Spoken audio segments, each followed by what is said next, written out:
Meus irmãos, nós estamos fazendo uma exposição na carta do Apocalipse. E nós iniciamos essa exposição há 3 domingos atrás, quando nós fizemos uma introdução. E nós estamos então refletindo nesta carta, tendo em mente que a carta está dividida em 7 partes, como nós já falamos na introdução. A visão de João, a revelação de João, ela conta a história da redenção e da consumação dos séculos 7 vezes. É a mesma história contada 7 vezes no livro de Apocalipse. E a cada exposição nós estamos então vendo uma dessas cenas que narram o que acontece desde a ressurreição de Cristo até a sua volta. E hoje nós vamos refletir numa exposição que se encontra em Apocalipse, no capítulo 8, versículo 2, até o capítulo 11, versículo 19. É uma exposição um pouco diferente, é praticamente uma leitura dinâmica, o texto é bem extenso, e nós vamos lendo e trazendo uma explicação do texto e fazendo algumas aplicações. Portanto, é importante que você esteja com a sua Bíblia aberta, acompanhando a leitura do texto que nós vamos fazendo, e já vamos também trazendo as explicações e refletindo sobre aquilo que a palavra do Senhor nos diz nesse texto. Antes de nós começarmos então a leitura e a exposição deste texto de hoje, nós vamos orar mais uma vez.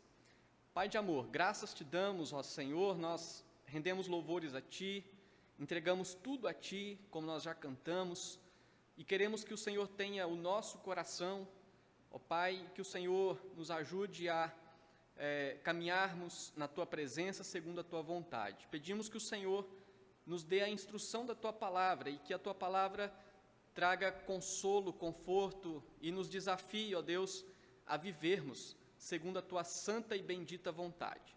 Nós pedimos ao Senhor, em nome de Jesus. Amém.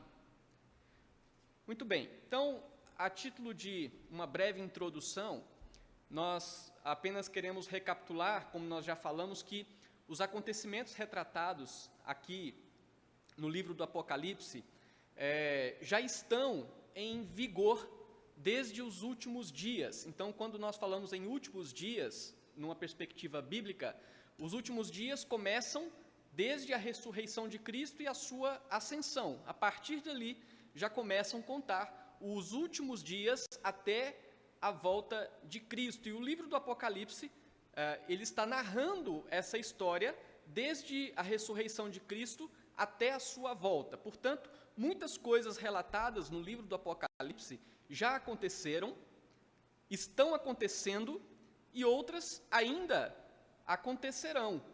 E uma das coisas que está relatada no livro do Apocalipse, que nós temos a expectativa do seu acontecimento, é exatamente a volta de Cristo.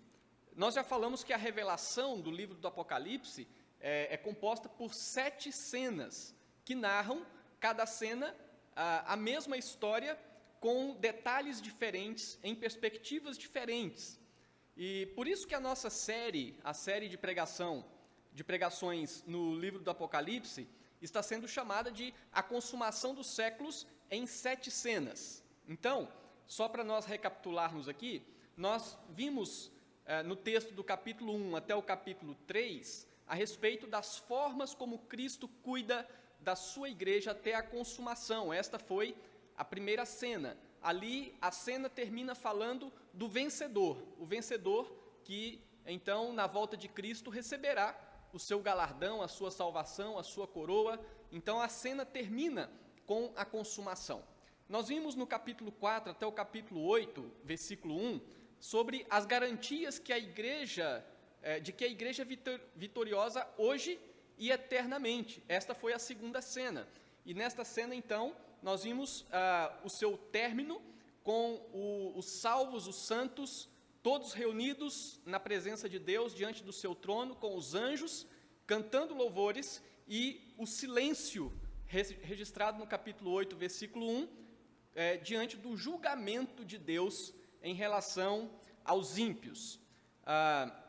Agora, no texto do capítulo 8 até o capítulo 11, que é o texto da nossa reflexão de hoje, nós vamos ver que, nas visões de João, aqui ele narra a terceira cena de um total de 7, como nós já falamos.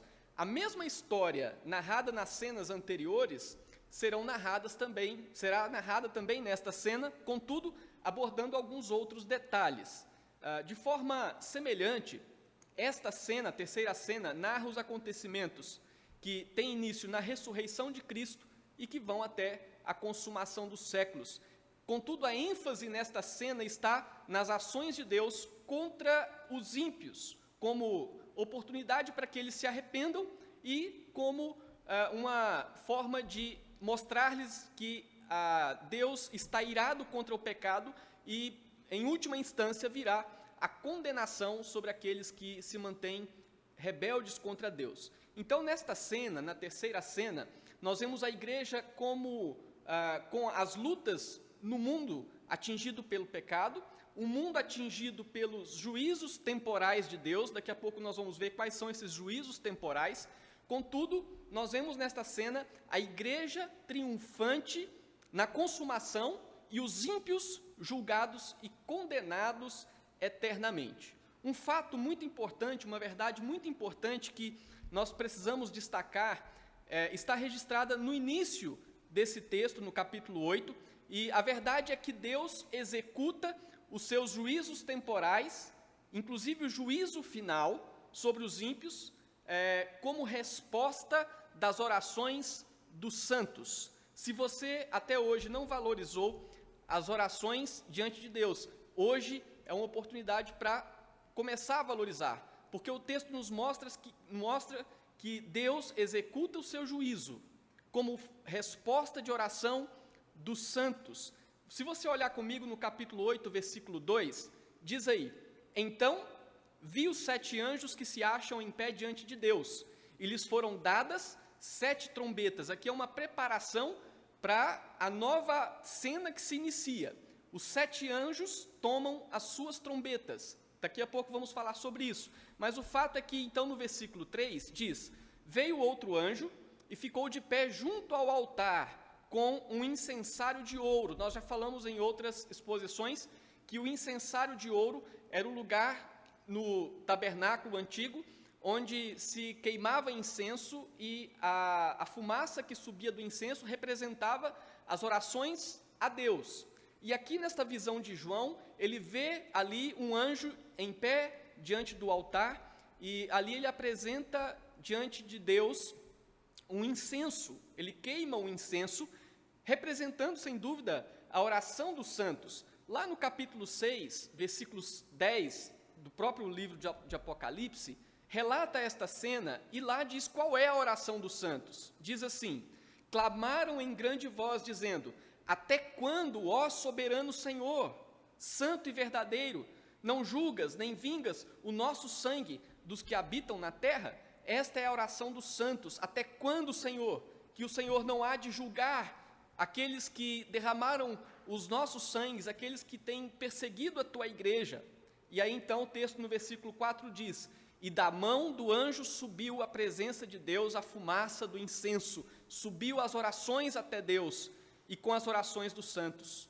Versículo 5, e o anjo tomou o incensário, encheu-o do fogo do altar e o atirou à terra. Essa visão do anjo do Senhor atirando à terra as orações é uma expressão de que Deus naquele momento respondeu às orações. E o texto diz: e houve trovões, vozes, relâmpagos e terremoto. Essas expressões têm relação com as ações de Deus, as ações poderosas de Deus, e vozes, relâmpagos, trovões, terremotos acompanham no decorrer da história bíblica os momentos em que Deus realiza atos grandiosos diante dos homens. E aqui então, na visão de João, as orações dos santos foram respondidas. E aí então começa o registro das 7 trombetas. E aqui o versículo 6 diz: então os 7 anjos que tinham as 7 trombetas prepararam-se para tocar. E aí, então, diante disso, nós queremos refletir sobre o seguinte tema: juízos de Deus contra o mundo perverso. O mundo perverso é uma representação de um mundo caído no pecado, e no decorrer da história do mundo, este mundo perverso é contra Deus, as suas ações são imorais, são idólatras, as suas ações são violentas, inclusive as ações do mundo perverso, no decorrer de toda a história, são ações contra o reino de Deus. São ações que, em alguns lugares, com mais intensidade ou menos intensidade, são ações que afrontam a igreja, que afrontam os cristãos e que perseguem aqueles que querem servir a Deus. E aí, então, nós vemos como resposta das orações dos santos, conforme vemos aí no início do capítulo 8, Deus executando o seu juízo, ou os seus juízos, contra esse mundo perverso. Portanto, aqui nós vamos ver, em primeiro lugar, que Deus executa juízo através das catástrofes naturais. Os juízos anunciados aqui, da primeira trombeta até a 4ª trombeta, já estão acontecendo de forma muito clara. Os juízos temporais, antes do final, atingem a 1/3 parte da terra. Nós vamos ver isso em todo o tempo, quando a visão revela os juízos de Deus e diz, então, atingiu a 1/3 parte da terra. Isso significa que, em meio aos juízos, Deus continua manifestando a sua misericórdia. Os seus juízos não atingem toda a terra, atingem 1/3 parte. É uma linguagem figurada para dizer que atingiu parte da terra, não foram todos que foram afetados. Em alguns lugares existem catástrofes, mas em outros lugares ainda há uma harmonia, há uma paz. Isto é a expressão da misericórdia de Deus, enquanto Ele não executa o seu juízo de forma definitiva. E, sem dúvida, é uma expressão da oportunidade que Deus tem dado para o mundo, para os ímpios, para aqueles que odeiam a Deus, se arrependam. Portanto, vejamos aqui a revelação com respeito às trombetas. No versículo 7 fala sobre a primeira trombeta. E é bom sempre nós entendermos que a linguagem do livro do Apocalipse, ela é praticamente toda figurada. Não significa que vamos ouvir tocando trombetas algum dia, mas a linguagem representa a característica daquilo que aconteceu, daquilo que está acontecendo, daquilo que há de acontecer. Quando o livro do Apocalipse, por exemplo, fala de demônios com formas de gafanhotos e formas de cavalos, não significa que nós vamos ver um dia isto acontecer ao nosso redor, mas João está registrando as características das ações, as características daquilo que está sendo feito, e é importante que nós entendamos isso. Então, falando da primeira trombeta, que no versículo 7 diz que o primeiro anjo tocou a trombeta e houve saraiva, significa granizo, né? Aquela chuva de pedra, e o fogo de mistura com sangue, representando aqui mortes, ferimentos, e foram atirados à terra. Foi então queimada a 1/3 parte da terra e das árvores, e também toda a erva verde. Aqui essa trombeta fala com respeito ao juízo temporal de Deus, quanto às ações que trazem destruição às florestas, aos campos, às matas, aquilo que é verde. A segunda trombeta, versículos 8 e 9, diz: o segundo anjo tocou a trombeta, e uma como que grande montanha ardendo em chamas, e aqui é possível que, na sua visão, João estava vendo algo do tipo que um corpo celeste caindo no mar, né, como diz, foi atirada ao mar, cuja 1/3 parte, mais uma vez, se torna em sangue. 1/3 parte do mar se torna em sangue. E possivelmente aqui uma visão da primeira praga no Egito, quando o rio se tornou em sangue, representando morte. E diz o texto: e morreu a 1/3 parte da criação. O juízo sobre uma parte da terra, mas Deus manifestando a sua misericórdia ainda sobre aqueles que não estão debaixo desse juízo. Portanto, diz que tinha vida existente no mar e foi destruída a terça parte das embarcações. Este juízo afeta as águas salgadas, com destruição da vida, com destruição das embarcações. E, sem dúvida, nós temos visto coisas semelhantes a essas nos nossos dias. Registro da terceira trombeta. Versículo 10. O terceiro anjo tocou a trombeta e caiu do céu sobre a terça parte dos rios, agora água doce, e sobre as fontes das águas uma grande estrela, ardendo como tocha. O nome da estrela é Absinto, e a terça parte das águas se tornou em absinto. E muitos dos homens morreram por causa destas águas, porque se tornaram amargosas. Agora nós vemos aqui um juízo temporal de Deus, que atinge as águas doces, trazendo destruição e morte.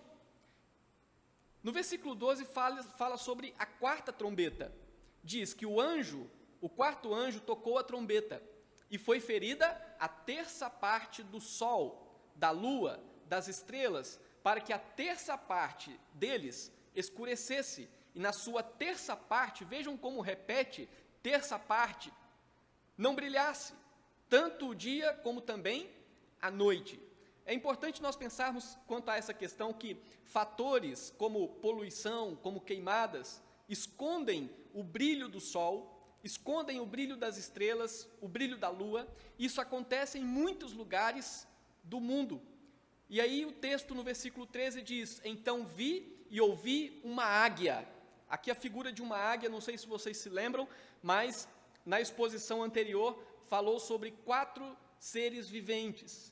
E um dos 4 seres viventes era semelhante a uma águia quando está voando.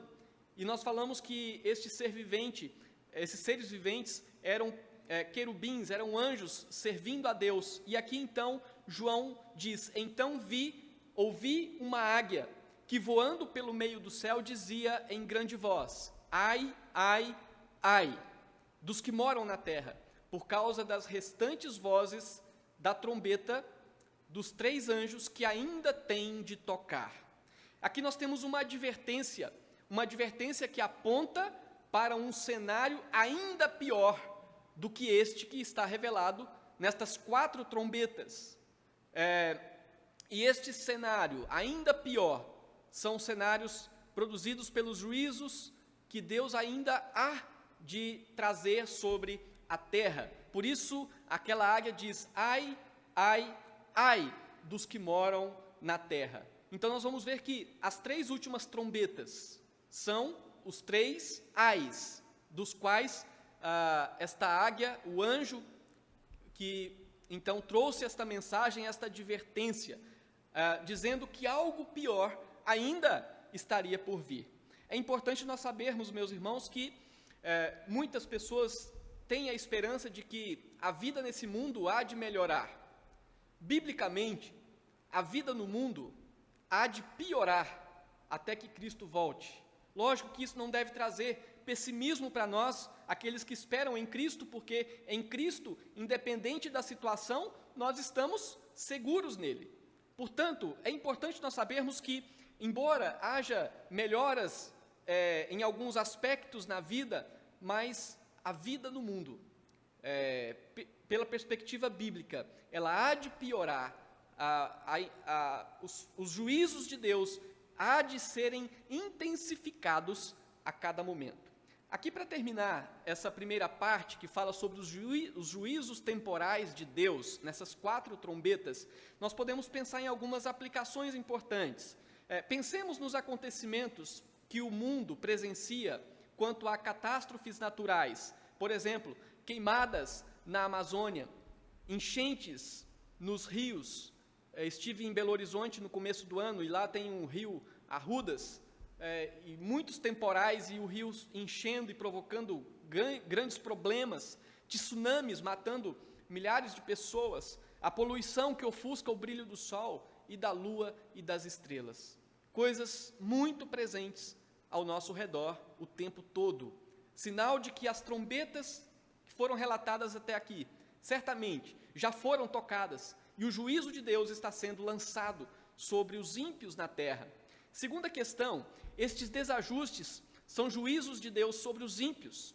Eles trazem sofrimentos como o chamado de Deus ao arrependimento.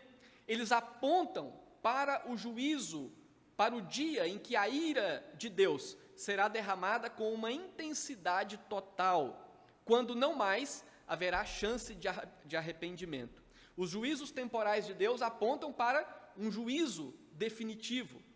E terceiro, os servos de Deus, nós, como servos de Deus, também somos atingidos por estes eventos. Contudo, não são para nós o juízo condenatório de Deus. O que é juízo para os ímpios? Para o cristão, são provações da fé, são oportunidades para esperar ainda mais a salvação eterna, são momentos para ser corrigidos por Deus. Portanto, os mesmos juízos que trazem sofrimentos aos ímpios, aos cristãos, trazem oportunidades de crescer na fé, de caminhar na presença de Deus e de viver segundo a sua vontade. Muito bem, então, nós vemos aqui um dos juízos de Deus sobre o mundo perverso, ou contra o mundo perverso. Mas nós vemos agora, no capítulo 9, um outro juízo de Deus contra o mundo perverso.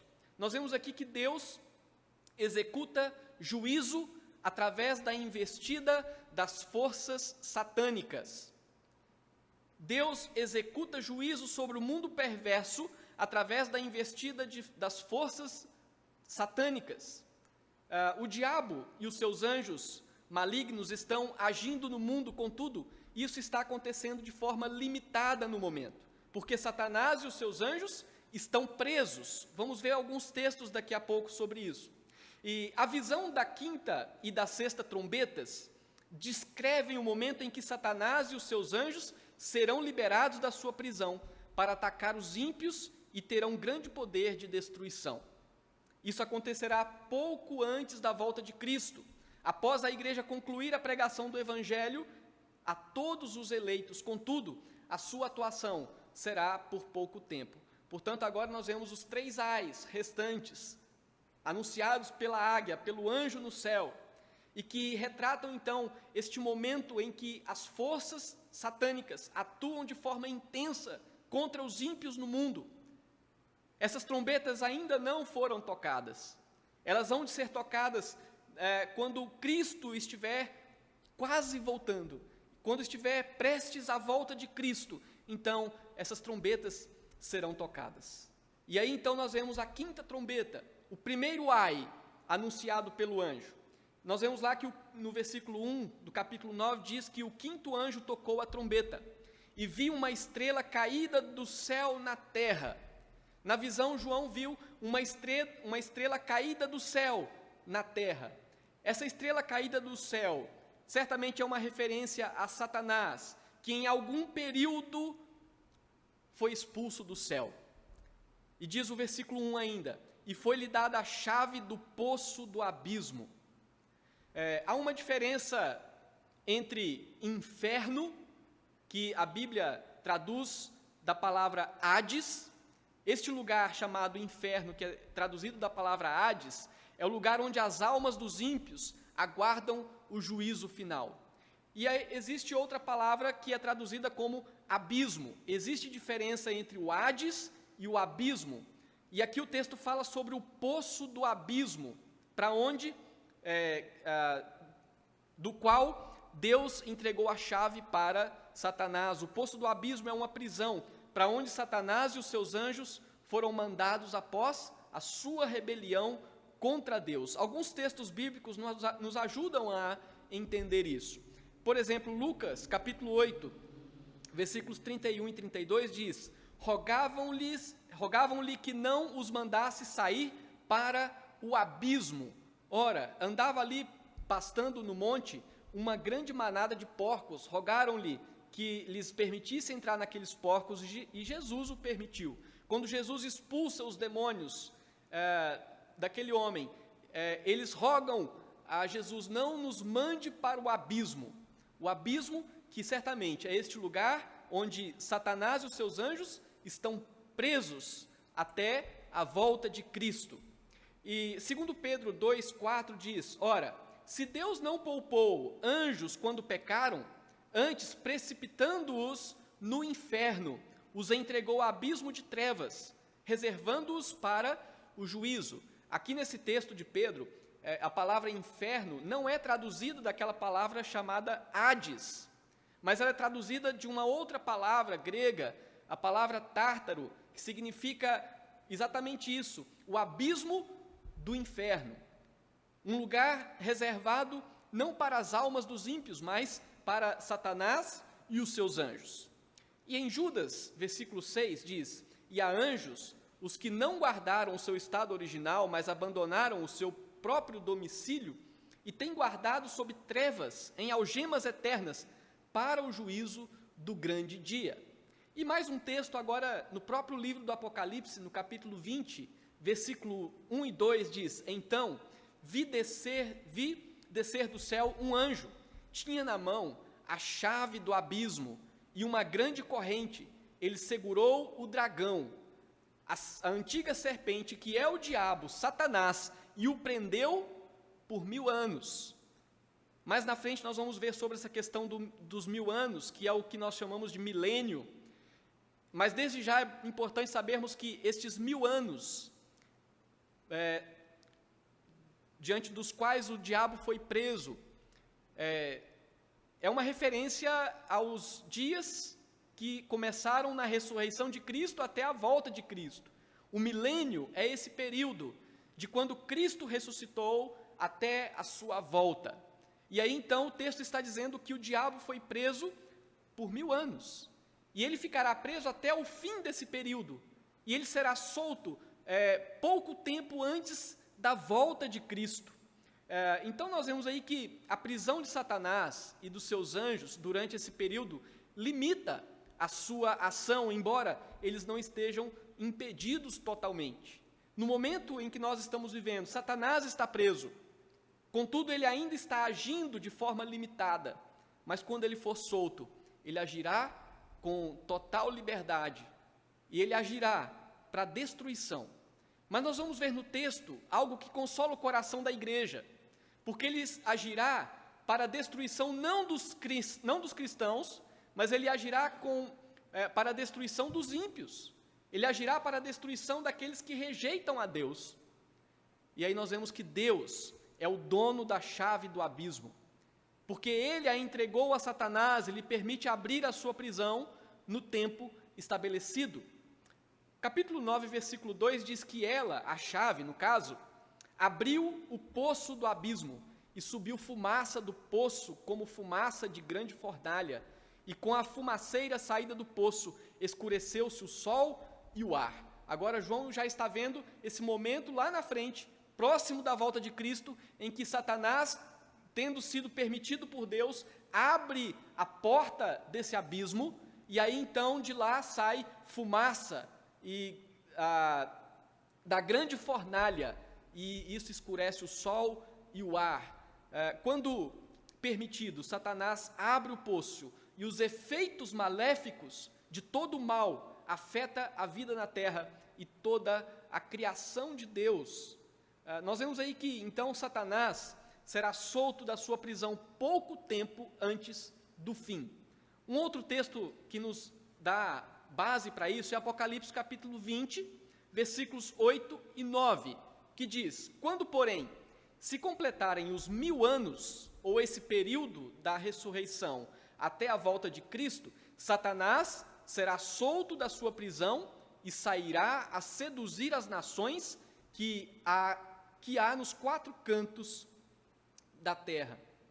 Então agora, no versículo 3 e 4, nos versículos 3 e 4, dizem assim, do capítulo 9: também da fumaça saíram gafanhotos. Aqui uma referência aos demônios que saem do abismo. E eles saíram para a terra. E foi-lhes dado poder como o que tem os escorpiões da terra. Lembrando que os escorpiões é um animalzinho, um bichinho, né, pequeno. Contudo, ele tem uma ferroada doída. É uma ferroada venenosa, mas não é uma ferroada mortal. embora alguns ainda venham morrer com a ferroada de um escorpião, não é normal que a ferroada de um escorpião venha matar alguém.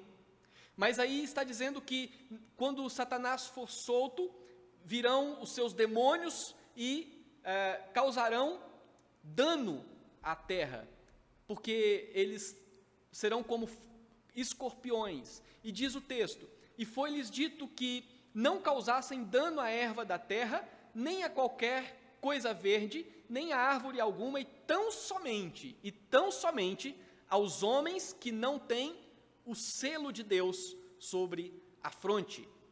Nós vimos que aquele que tem o selo de Deus são os eleitos de Deus, os que foram lavados pelo sangue do Cordeiro.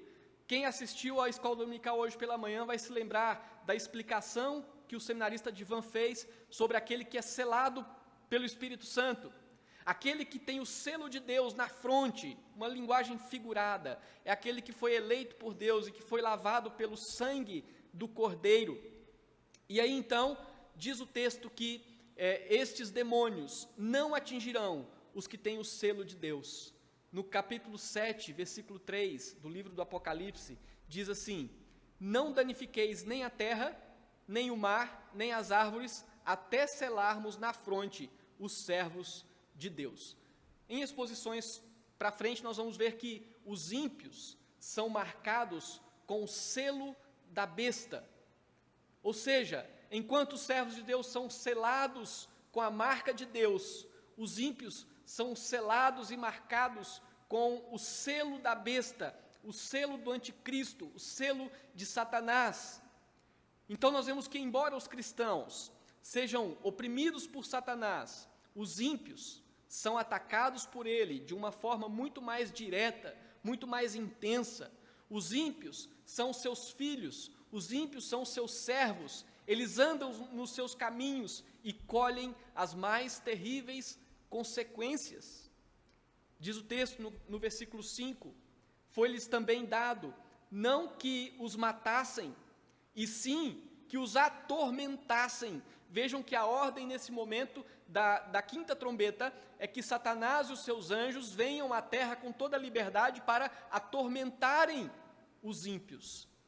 Não aqueles que têm o selo de Deus, mas atormentarem os ímpios durante 5 meses. 5 meses aqui é uma referência a um tempo, a um período de tempo não muito grande, um período de tempo curto. E o seu tormento era como tormento de escorpião quando fere alguém, diz o versículo 5. Como nós já falamos, a ferroada de um escorpião ela é doída, ela é venenosa, mas ela não é mortal. Então a ideia é de alguém que sofre tormentas com uma dor intensa, que não produz a morte. E aí então o texto no versículo 6 diz o seguinte: naqueles dias os homens buscarão a morte e não acharão.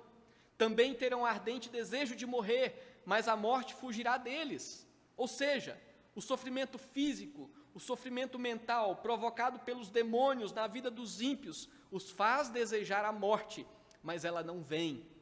A ferroada dos escorpiões não são suficientes para matar, mas a dor é intensa, faz desejar a morte, mas a morte não vem. Os aspectos, no versículo 7, do capítulo 9, diz o aspecto dos gafanhotos era semelhante a cavalos, ou seja, eram muito fortes, preparados para a peleja. Na sua cabeça havia como que coroas, parecendo de ouro, uma indicação de que a sua vitória sobre os homens ímpios era certa.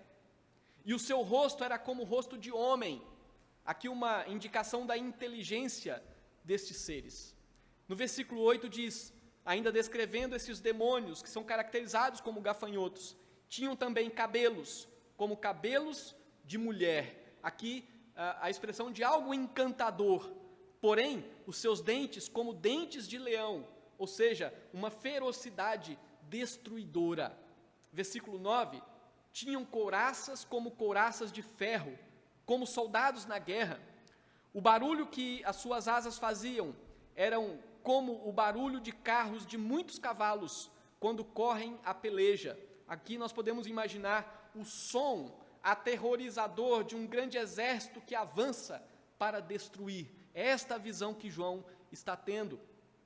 No versículo 10 diz: tinham ainda cauda como escorpiões e ferrão. Na cauda tinham poder para causar dano aos homens por 5 meses, aquele período curto até a volta de Cristo. E aí, mais uma vez, a ideia de uma ferroada doída, venenosa, mas não mortal. Versículo 11: e tinham sobre eles como seu rei o anjo do abismo, aquele que estava preso no abismo, cujo nome em hebraico é Abadom e em grego Apolion. Tanto Abadom como Apolion são termos que significam destruidor. Satanás reina e governa sobre os seus anjos, bem como sobre a vida de todos que não reconhecem a Cristo como Rei. E é sobre a vida destes que Satanás terá total liberdade para trazer destruição, porque isso é o juízo de Deus sobre os ímpios, até que Cristo volte. Mas podemos caminhar um pouco mais, e vemos agora o toque da sexta trombeta, que é agora o segundo ai. O texto diz no versículo 13 do capítulo 9, que o sexto anjo tocou a trombeta, e ouviu uma voz procedente dos 4 ângulos do altar de ouro que se encontra na presença de Deus. Mais uma vez aqui uma referência àquele altar onde o incenso era queimado e as orações eram dirigidas a Deus. Então a voz que vem do altar, ela vem da parte de Deus, proveniente do altar onde as orações dos santos eram conduzidas a Deus. É, portanto, possível entender que a ordem veio ao anjo, atendendo às orações dos santos que diziam, como vimos no início: até quando o Senhor não há de julgar e trazer juízo sobre aqueles que derramaram o nosso sangue?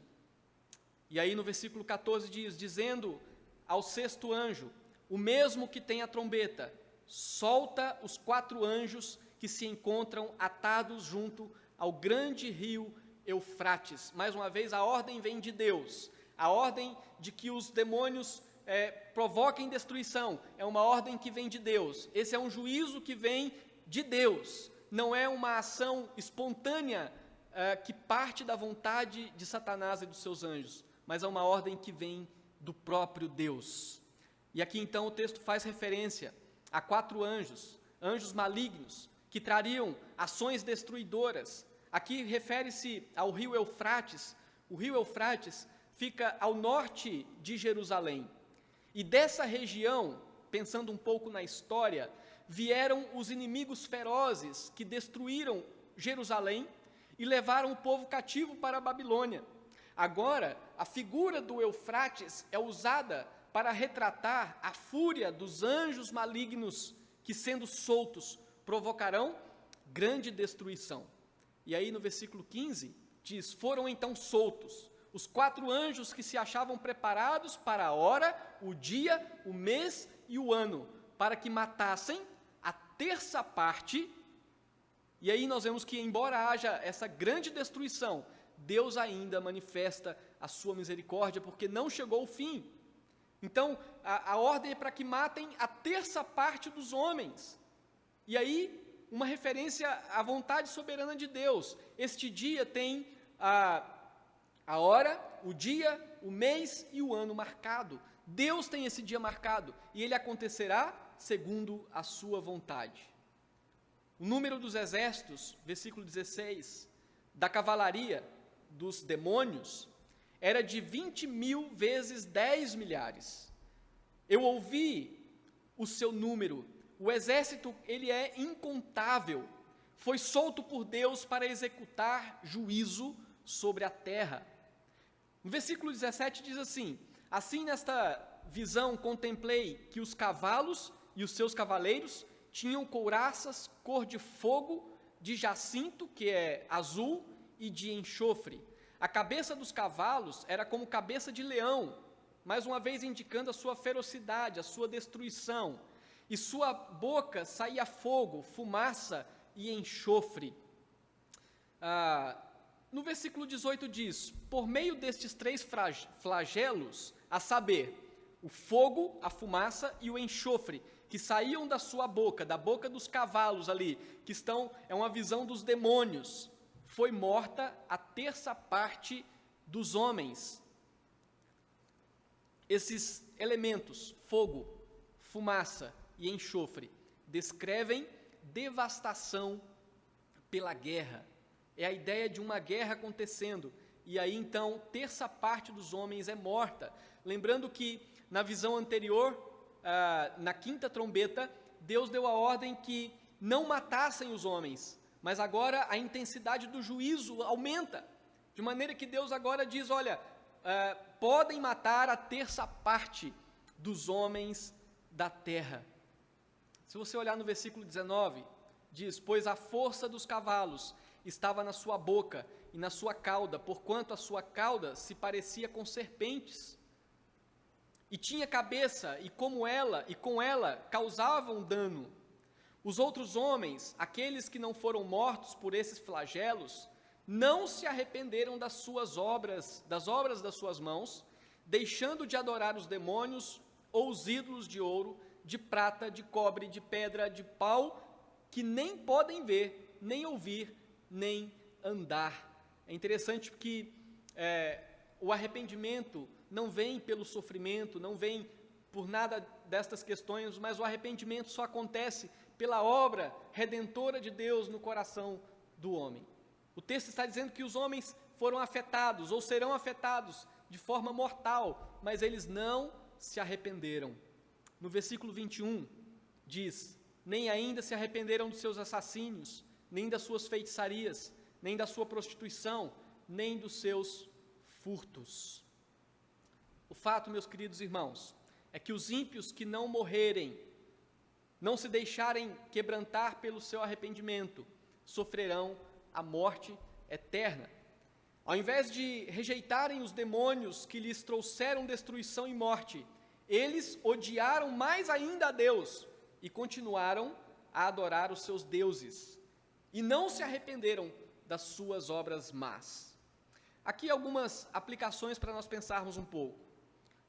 Embora a cena seja destruidora, os cristãos não precisam temer, pois eles não serão atingidos pela ação destruidora de Satanás, como nós vimos aqui. Os cristãos têm a marca de Deus. A sua vida já está segura em Deus, pois Ele é a sua salvação.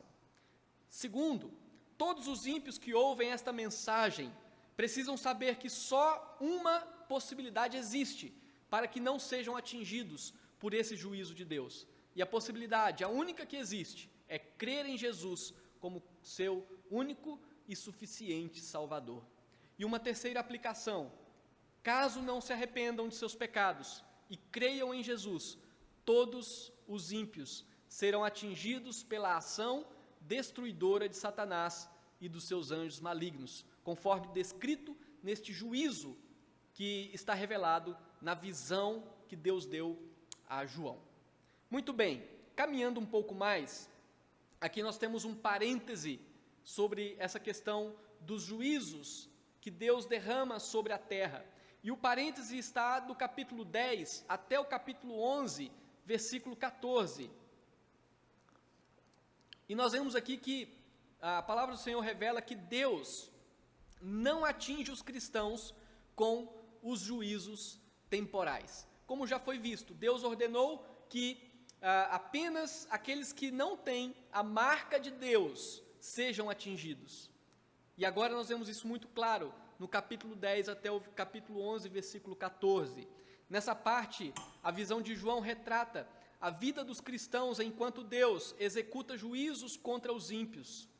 A igreja sofre sim, mas por causa da missão de ser testemunha e não por causa dos juízos condenatórios de Deus. O sofrimento da igreja é por causa do seu amor a Deus e não por causa do seu amor ao mundo ou o seu amor a Satanás. Os cristãos sofrem no mundo, mas sofrem por causa do seu amor a Deus, que é muito melhor do que sofrer por amor ao mundo e sofrer por amor a Satanás. Então nós vemos aqui três quadros interessantes que mostram a vida da igreja na terra durante esse período que vai da ressurreição de Cristo até a sua volta. Primeiro, João vê um anjo com um livrinho na sua mão, e este anjo manda que João coma esse livrinho. Vejamos aqui, no capítulo 10, versículo 1, diz: vi outro anjo forte descendo do céu, envolto em nuvem. A figura das nuvens é usada como forma de locomoção. Isso nós vemos no Salmo 104:3, quando diz: tomas as nuvens por teu carro e voas nas asas do vento. E também em Apocalipse 1:7 diz: eis que vem com nuvens, e todo olho o verá, até quantos o traspassaram. E este anjo que foi visto envolto em nuvem, com um arco-íris por cima da sua cabeça. O arco-íris que é a marca da aliança que Deus fez com Noé, né? Representando a sua misericórdia. O seu rosto era como o sol, refletindo a sua glória, e as suas pernas como colunas de fogo. Aqui lembra a coluna de fogo que conduzia o povo no deserto durante a noite, lá quando o povo saiu do Egito. No capítulo 10, versículo 2 diz: e tinha na mão um livrinho aberto, aqui uma referência ao Evangelho. Pôs o pé direito sobre o mar e o esquerdo sobre a terra, refletindo aqui o domínio completo sobre a terra e sobre o mar. No versículo 3 diz: e bradou em grande voz como ruge um leão, a ideia de força. E quando bradou, desferiram os 7 trovões as suas próprias vozes, uma referência à voz do Senhor. O Salmo 29 diz que a voz do Senhor é poderosa. Neste salmo, a referência à voz do Senhor é feita 7 vezes. É muito interessante essa questão.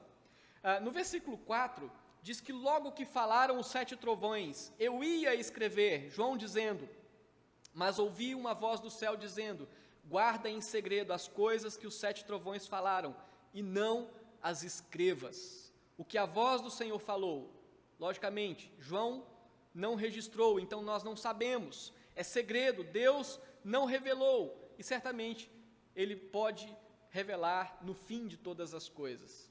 No versículo 5 diz: então o anjo que via em pé sobre o mar e sobre a terra levantou a mão direita para o céu e jurou por aquele, em nome dele, que vive pelos séculos dos séculos, o mesmo que citou, que criou o céu, a terra e o mar, e tudo quanto nele existe, já não haverá demora.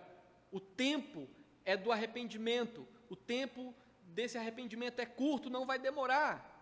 Mas, nos dias da voz do 7º ano, do 7º anjo, quando ele estiver para tocar a trombeta, cumprir-se-á então o mistério de Deus.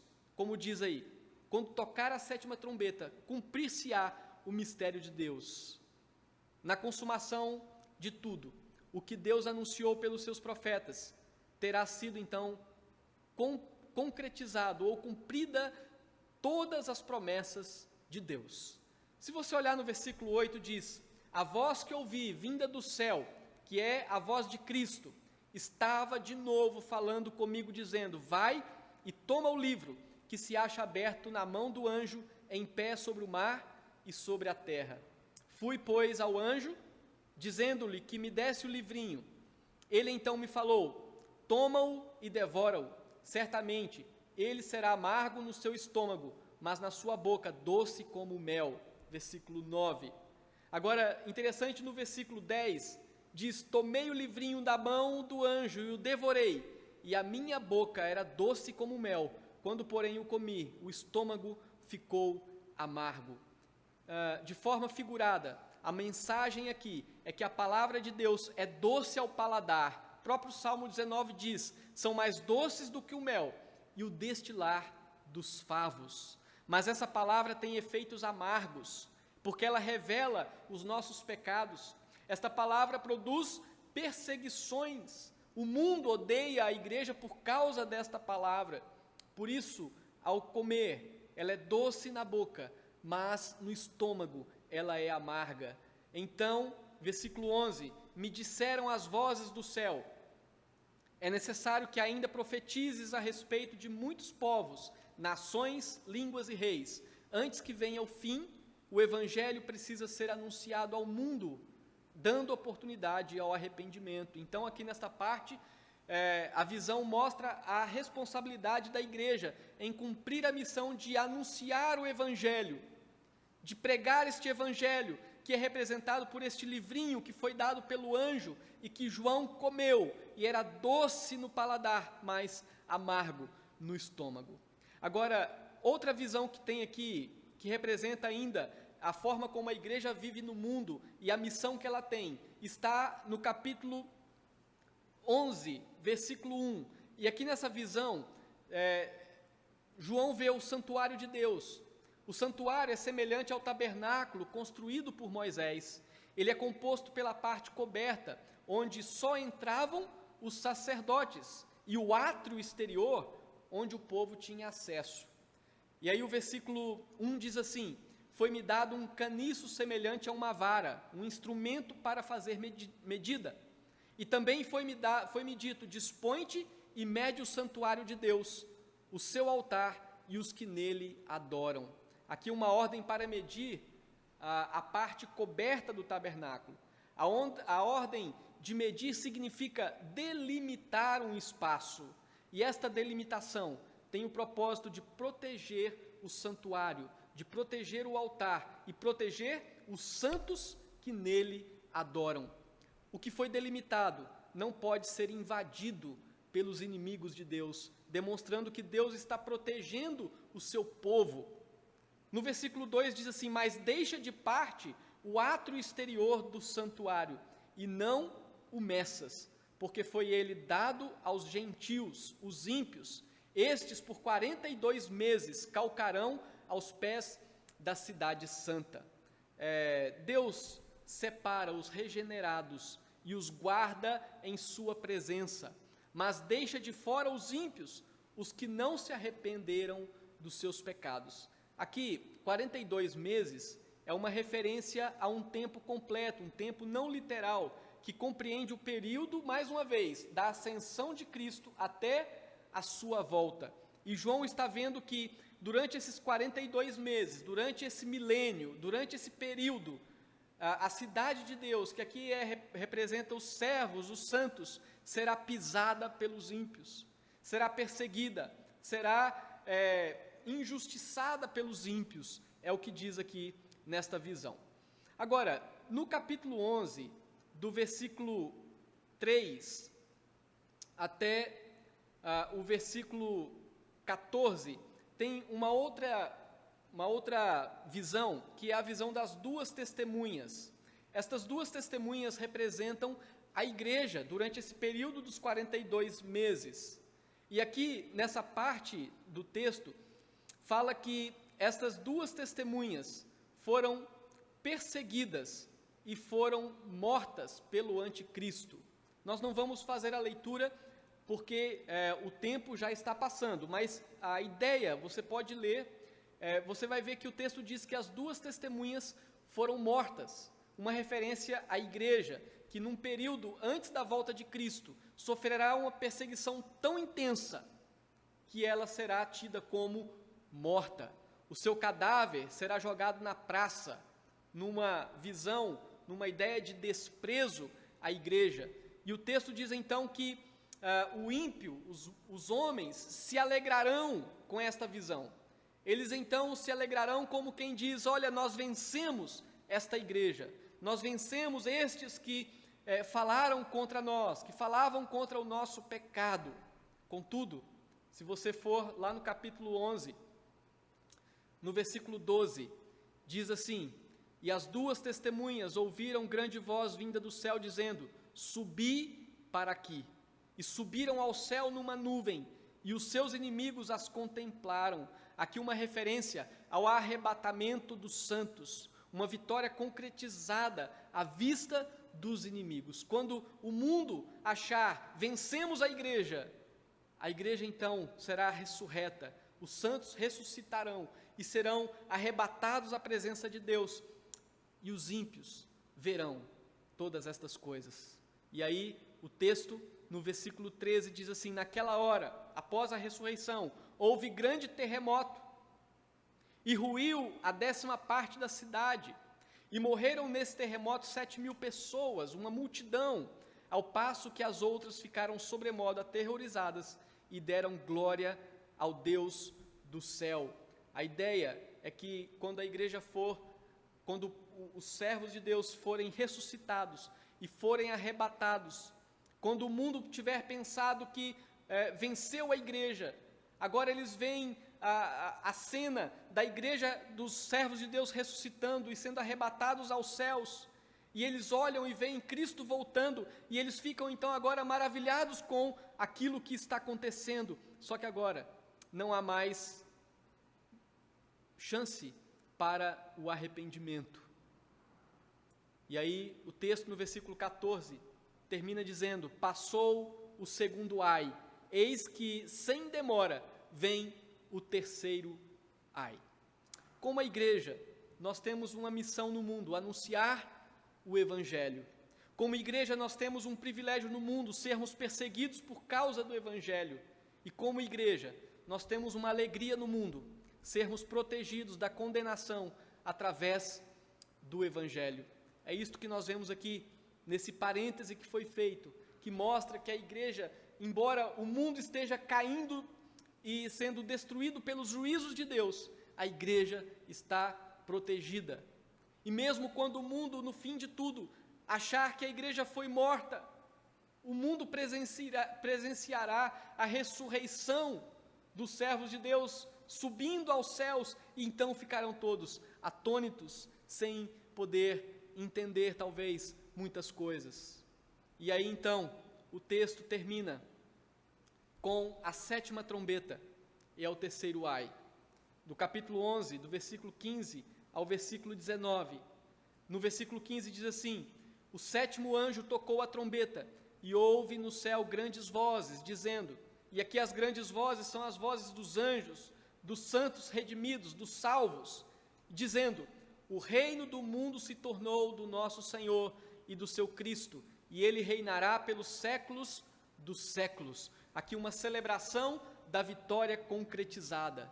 A sétima trombeta tocada, então, será para os santos uma alegria, porque eles cantarão louvores ao Senhor, dizendo: agora o reino é do Senhor Jesus Cristo. Ele reinará pelos séculos dos séculos. Acabou, foi consumado, tudo já foi resolvido. Os ímpios foram condenados, agora viveremos eternamente com o Senhor. No versículo 16 diz: e os 24 anciãos que se encontram sentados no seu trono diante de Deus, prostraram-se sobre o seu rosto e o adoraram. Versículo 17, dizendo: graças te damos, Senhor Deus, Todo-Poderoso, que és e que eras. Aqui uma expressão maravilhosa, porque até então nós vemos a expressão dizendo aquele que é, que era e que há de vir. Mas agora eles estão louvando a Deus, dizendo aquele que é e que era, porque ele já veio, já concretizou, ele não é mais aquele que há de vir, já aconteceu, o século já foi consumado, e agora então, o versículo 17 termina: porque assumiste o teu lugar, o teu grande poder, e passaste a reinar. No versículo 19, na verdade, as nações se enfureceram, ou seja, se levantaram contra, perseguiram, porém, chegou a tua ira, e o tempo determinado para serem julgados os mortos, para se dar o galardão aos teus servos, os profetas, aos santos e aos que temem o teu nome, tanto aos pequenos como aos grandes, e para destruíres os que destroem a terra. Então, na visão, aqui no tocar da sétima trombeta, é visto a realidade de que chegou o tempo então, em que os ímpios foram definitivamente julgados e condenados eternamente, e aqueles que serviram a Deus, que se sujeitaram à vontade de Deus, eles recebem o galardão, eles recebem a recompensa eterna para viver diante do Senhor. E o versículo 19 finaliza dizendo: abriu-se então o santuário de Deus, que se acha no céu, e foi vista a arca da aliança no seu santuário. Aqui termina com a visão do céu, e lá a arca da aliança, a visão do juízo final, termina com a confirmação de que Deus é fiel à aliança que fez com o seu povo. Termina com a visão da arca da aliança, que representa o que Deus prometeu foi cumprido. E sobrevieram relâmpagos, vozes, trovões, terremoto e grande saraivada. Ou seja, o juízo final termina com a imagem da ira derramada severamente sobre os ímpios. E aqui então nós temos a concretização desta terceira cena, que mostra os juízos de Deus contra o mundo perverso. Então, meus queridos, na consumação dos séculos, no dia do juízo de Deus, será possível perceber o que valeu a pena e o que não valeu a pena. Nesse dia, será possível perceber que valeu a pena dedicar a vida a Deus. E nesse dia, será possível perceber que não valeu a pena rejeitar a Deus por causa do amor ao mundo e por causa do amor aos prazeres pecaminosos. Nós vimos aqui hoje sobre os juízos de Deus contra o mundo perverso, nesta terceira cena do Apocalipse. Nós vimos 4 questões aqui. Primeiro, que Deus, no decorrer da história, desde a ressurreição de Cristo até a sua volta, Ele executa juízo através das catástrofes naturais. Nós vimos que Deus executa juízo através da investida das forças satânicas. No momento, elas estão sendo limitadas, mas próximo à volta de Cristo, Satanás será solto para atormentar e matar aqueles que rejeitam a Deus. Terceiro, nós vimos que Deus não atinge os cristãos com os juízos temporais. Os cristãos são protegidos por Deus e não são condenados por esses juízos, ainda que eles venham sofrer os efeitos desses juízos, mas não no sentido de serem condenados por esses juízos.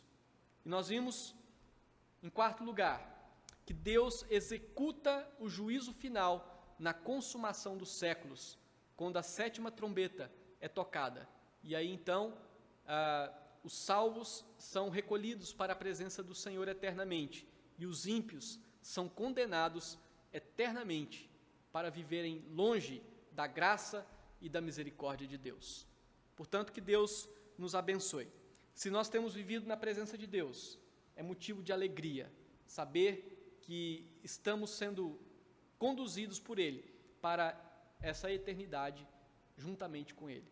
Mas se alguém que está nos ouvindo tem vivido a sua vida longe de Deus, saiba que a palavra do Senhor é uma palavra dura, que mostra uma condenação eterna, e a única saída, a única forma de escapar de todo este juízo é crer em Jesus como Senhor e como Salvador. Ele é o Cordeiro que derramou o seu sangue, é o Cordeiro que deu a sua vida para todo aquele que nele crê, não pereça, mas tenha a vida eterna. Que Deus nos abençoe e que nossos corações sejam consolados pelas palavras que a palavra do Senhor nos diz.